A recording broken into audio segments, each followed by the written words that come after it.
La prophétie est un signe, non aux incrédules, mais à ceux qui croient. 1 Corinthiens 14, 22.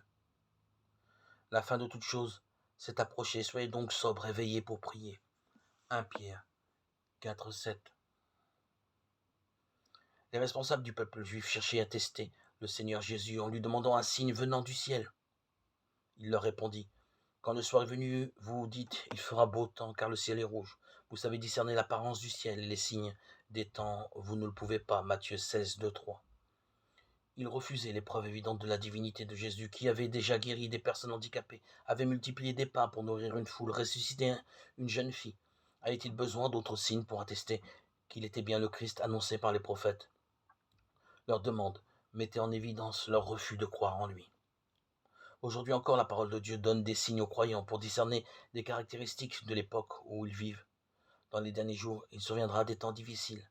Les hommes seront égoïstes, avares, blasphémateurs, désobéissants à leurs parents, ingrats, cruels, n'aimant pas le bien. 2 Timothée 3, 1, 3. Que voyons-nous autour de nous? N'est-il pas clair que nous sommes arrivés à 7 ans de la fin? Qu'attend alors le chrétien?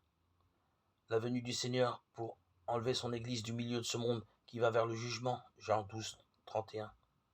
Discerner les temps, ce n'est pas chercher à connaître la date du retour du Seigneur, connaissance réservée à Dieu le Père, Matthieu 24, 36. C'est comprendre les signes distinctifs de notre époque, annoncés par la parole de Dieu afin de nous réveiller pour attendre Christ.